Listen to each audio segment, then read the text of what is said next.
Sila, berbagi duit tuh ada tuh di mana tuh.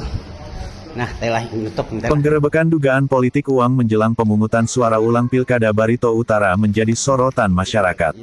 Sebelumnya Sentra Penegakan Hukum Terpadu atau Gakumdu Barito Utara, Provinsi Kalimantan Tengah, telah menangkap sebanyak 9 orang terduga pelaku politik uang pada hari Jumat tanggal 14 Maret tahun 2025. Mereka diamankan di salah satu rumah yang terletak di Jalan Simpang Pramuka 2, Kelurahan Melayu, Kecamatan Teweh Tengah.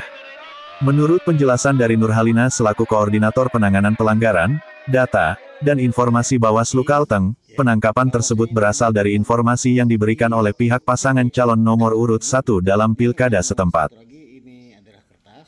Sementara itu, Ketua DPW PKB Kalimantan Tengah, Habib Ismail bin Yahya turut ambil sikap dalam kasus tersebut. Menurutnya kasus politik uang menjelang PSU di Barito Utara sudah memiliki bukti kuat. Sehingga Gakumdu setempat semestinya sudah bisa mengambil langkah hukum dengan cepat.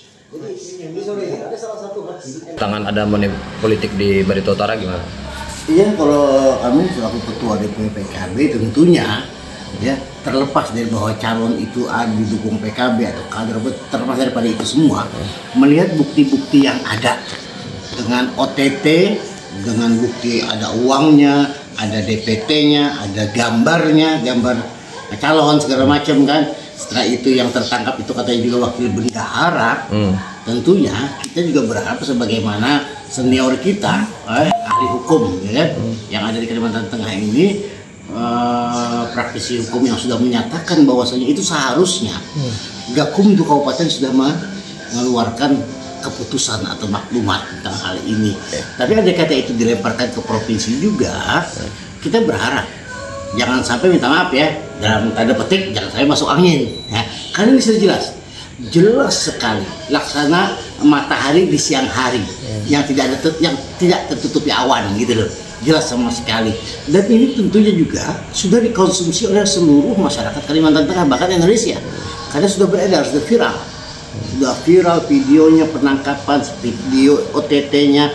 Namun tadi kita agak kecewa setelah mendengar ada kiriman video konferensi pers daripada Bawaslu Kabupaten yang menyatakan bahwa setelah dikaji laporan dari tim 01 atau tim Gugelo, maka ini masuk, dia bilang klasifikasi TSM-nya itu masuk.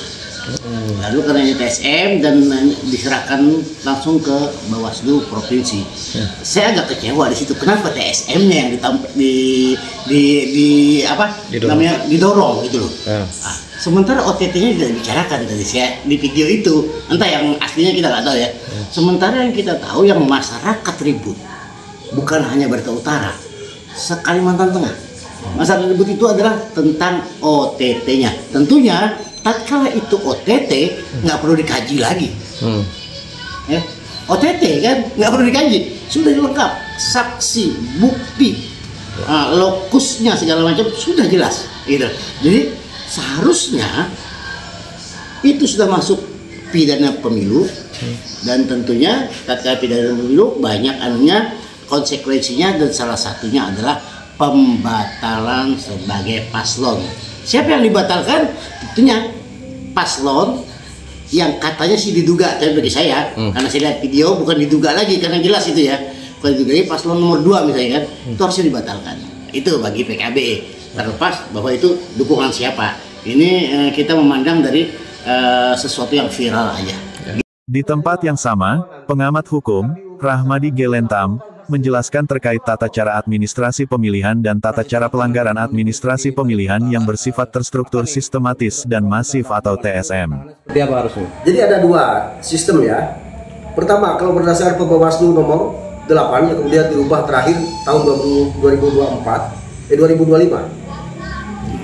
nomor 20 itu tentang tata cara penanganan pelanggaran administrasi pemilihan namanya. Nah, kemudian ada satu lagi Perbawaslu 9 tahun 2020 tentang tata cara penanganan pelanggaran administrasi pemilihan yang bersifat TSM. Oke, ada 2 versi. Dari menggunakan metode sistem Perbawaslu 8 yang telah dirubah tadi, itu tetap bisa juga membuahkan hasil dari hasil kajian Bawaslu nanti, apakah itu tidak pidana pemilihan apakah kemudian itu melanggar tindak pidana lain misalnya, atau melanggar peraturan perundang-undangan lain dan seterusnya, apakah juga TSM. Nah kalau TSM, maka biasanya ini biasa ada pelaporan, dilaporkan, laporannya dikembalikan agar dipenuhi syarat sesuai dengan Perbawaslu 9 nantinya. Itu yang TSM. Tapi diingat, TSM itu kan namanya aja terstruktur, sistematis, masif. Nah dalam kaitannya peristiwa ini hanya ada 2 PSU, 2 TPS yang PSU. Jadi kalau 2 TPS itu hanya sekian persen, tidak sampai 0, sekian persen itu. Tidak memenuhi syarat. Nah satu, itu yang menjadi kegamangan aku memikirkan ini. Apa yang dilakukan Bawaslu sana? Apalagi rangkaian peristiwa yang terjadi ini kan tangkap tangan. OTT ya? OTT, tidak pidana tangkap tangan. Kalau memang buktinya sudah cukup lengkap, ya sudah harus bergerak penyidik. Tuangkan itu dalam bentuk laporan polisi. Dan cukup gakumdu itu ya? Cukup gakumdu kabupaten. Karena tidak pidana pemilihan itu cepat penanganannya, harus cepat. Nanti dari hasil itu misalnya terbukti bahwa itu dilakukan oleh pasangan calon, oleh tim kampanye. Ya, tapi ini kan udah jelas sudah, ya kan? Tidak perlu dianukan lagi. Maka apabila belum dilaksanakan PSU, hasilnya adalah diskualifikasi. Jelas kok. Dari rangkaian bukti yang ada, yang baca di media, yang udah dipiralkan kemana-mana itu, jelas kok itu. Kalau hitungan persentase dari 2 TPS itu sudah lebih dari 80%. Itu udah ada uangnya. Kalau pengertian TSM dipaksakan di 2 PSU, 2 tempat itu. Tapi belum tentu tidak masuk itu. Yang benar ini adalah tidak pidana pemilihan murni. Gakumdu harus segera bergerak. Makanya ketika dari awal karena ini OTT yang dilakukan oleh Gakumdu sendiri, jadi sebetulnya tidak ada istilah yang harus kajian awal lagi. Langsung proses penyidikan. Jadi ini apa dasar kepentingannya dilimpahkan ke provinsi? Jadi oke. Aku dengan itikat baik saja, dengan pemahaman, dengan mencoba untuk beritikat baik dengan apa yang dilakukan. Kalau dilimpahkan provinsi, dasarnya apa jadi disebut TSM?